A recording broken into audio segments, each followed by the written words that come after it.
اهلا وسهلا بكم. مساء النور، مساء الفل، ومساء الورد على احلى واروع متتبعات قناه انتي احلى. مرحبا بكم، مرحبا بيت الكل على السلامه. اليوم وصفتنا خلينا نرجعوا توازينا من البخل. شتيها قريب يخرج، مش فيش برد، ما في ولا شيء. خلينا نقوموا وننشطوا، نسويو ماسكيت، نرجعوا كيف العاده نسويو ماسكيت للبشره وللشعر. من اهم الوصفات اليوم جبت لكم ماسك لتفتيح البشرة. تفتيح يصل حتى 10 درجات نضارة ولمعان. المكونات نتاعو كما العادة من المطبخ، سهلة وبسيطة. خلينا نمشيو للمكونات ومن بعد نشوفوا نطبقوا الماسك. حبوبات، قبل ما نمشيو للوصفة فضلا وليس امرا المشتركة في القناة، تعمل لايك واللي دخلت جديد وتعمل اشتراك وتفعل الجرس باش يوصلها كل جديد. مرحبا بكم الحبوبات الكل. ماذا بكم لايك لايك لايك للفيديو، خليه يولع. نرافقكم قاعدين تدخلوا للبث، قاعدين تدخلوا تتفرجوا على الفيديو وتشاهدوا الفيديو. ما فيش تفاعل، بالله عليكم شويه تفاعل على المقطع، وخليه كما ديما نقول لكم خليه يوصل العديد من المشاهدين، وهكا تعمل فايده على الجميع. خلينا توا نمشيو للوصفه. كما تراو حبوبات في الوصفه باش نستحقوا باش نعملوا ماسك. في الوصفه باش نستعملوا ماسك النشاء. باش نستحقوا الماسك، باش نستحقوا الماسك هذا حبوبات يتماشى مع جميع انواع البشره الجافه والمختلطه والدهنيه. وخليني توا فما شويه تغيرات على الوصفه ما بين البشره الدهنيه والبشره الجافه. خلينا ناخذ مغرفه اكل من النشاء، نشاء الذره كما تعرفوا اللي هو مبيض طبيعي للبشره، وباش نضيفوا معاه نصف مغرفه. المكونات حبوبات سهلين هاكا كما قلت لكم. باش ناخذوا عليهم نصف مغرفه صغيره من الكركم. نخلطوا المواد الجافه.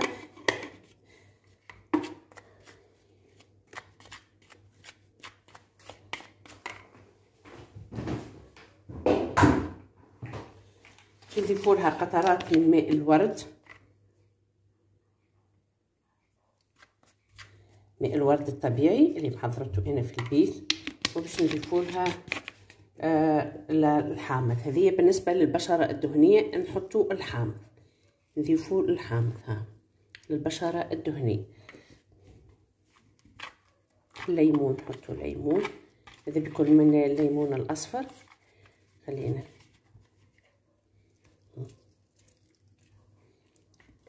حطوا ما يقارب مغرفه اكل من الليمون.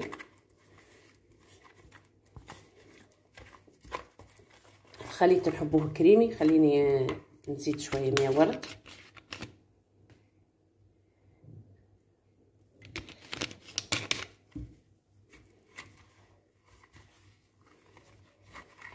هذا بالنسبه للبشره الدهنيه.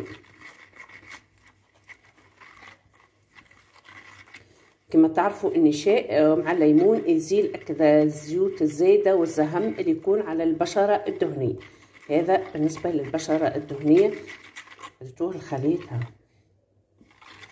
خليه يكون كريمي.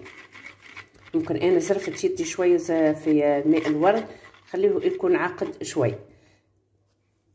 خلينا نزيدها شويه، خلينا نزيدها شويه من النشاء.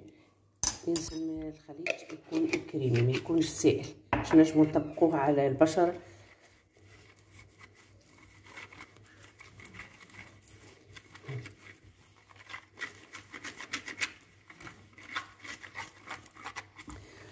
هذا بالنسبه للبشره الدهنيه. بالنسبه للبشره الدهنيه هذم المكونات: النشاء، نشاء الذره مع الكركم، نشاء الذره مع الكركم مع ماء الورد والحامض اللي هو الليمون. بالنسبه للبشره الجافه ما نحطوش الحامض، تعرفوا اللي هو يجفف البشره.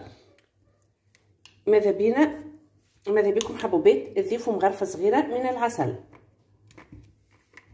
ضيفوا مغرفه صغيره من العسل بالنسبه للبشره الجافه. تتخليوا عن الليمون وتعوضوه بالعسل. هذم هما المكونات كما تراو فيها سهله وبسيطه. الماسك هذايا بالنسبه للبشره الشاحبه، شاحبه اللون الباهته. ماسك النشاء هو الحل لتفتيح، يفتح حتى يوصل لتفتيح البشره حتى 10 درجات. الكركم، النشاء مع الكركم تفتيح رهيب بالنسبه لجميع انواع البشره. حبوبات كما قلت لكم الماسك لجميع انواع البشره. شويه تغييرات، كون نعوضوا للبشره الجافه نعوضوا الليمون بالعسل. هذا هو الماسك هذايا. حبوبات الماسك هذايا كنحطوه على البشره، هكا نطبقوها، نجيو نطبقوه على البشره. ماذا بكم تعملوا تقشير خفيف للبشره، ماذا بكم تعملوا تقشير خفيف قبل ما نحطوا الماسك. ماذا بكم زاد هو يكون كريمي، ونجيو نطبقوه على الوجه والرقبه. ماذا بكم يكون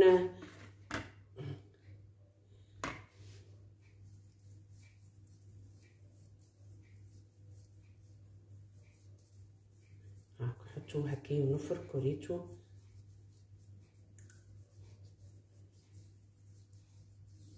متخافوش من اللون الاصفر نتاع الكركم، اذا كان الكركم يكون طبيعي. هذا الكركم انا نشريه عواد، هذوكم العواد نتاع الكركم، ومن بعد ونطحنوا ونهزو نطحنوا. فهمتوني حبوبات؟ ما يكونش الكركم اللي تشريوه مطحون، هذاك راهو في زايدينه مواد اضافيه تخلي اللون اصفر اكثر. زيتوها حبوبات هذايا.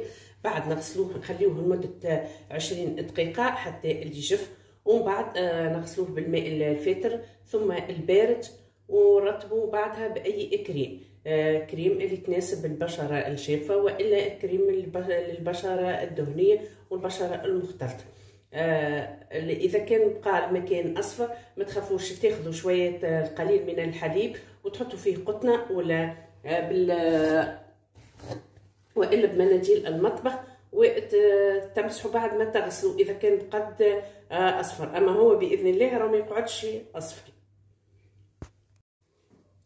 لوتو حبوبات ماذا بكم بعدين تنجموا كما قلت لكم تنجموا تحطوا قطنه في الحليب وتمسحوا، هذيك تزيل الاصفر نتاع الكركم الزايد. وباذن الله الوصفه تجدد، تزيل الخلايا الميته وتجدد الخلايا، تعمل على تفتيح البشره. قلت لكم يوصل حتى 10 درجات، يمنح البشره نضاره بما انه فيه الكركم فيه الكركم والنشاء، يمنح البشره نضاره ولمعان ونعومه. الماسك هذا له فوائد قويه على البشره، تجدد الخلايا.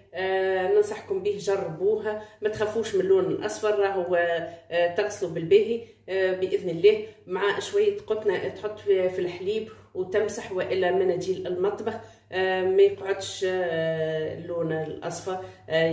مع الغسيل تفتيح البقعه ما يقعدش سابق راهو الكركم على البشره، خاصه اذا كان يكون الكركم طبيعي. هذه وصفتنا لليوم حبوبات، جربوها والله العظيم تحفه على البشره، جميع انواع البشره الجافه والمختلطه والدهنيه. كما قلت لكم ما بين الجافه والدهنيه، للجافه تحطوا العسل بدل الليمون، وللدهنيه تحطوا ليمون، بما انه تعرفوا الليمون هو مع النشاء يزيل الزيوت والزهم الزائد على البشره. الوصفه تعملوها مره في الاسبوع، مره ولا مرتين في الاسبوع كيف ما تحبوا، داوموا عليها لمده شهر باذن الله. التصبغات والبقع الداكنه اللي تكون على البشره يوحد لون البشره، تفتيح، تبييض ان شاء الله فوري. حبوبات تو بقى لي كنقول لكم الى اللقاء وتصبحون على محبه. استنوني في فيديوهات ان شاء الله القادم خير.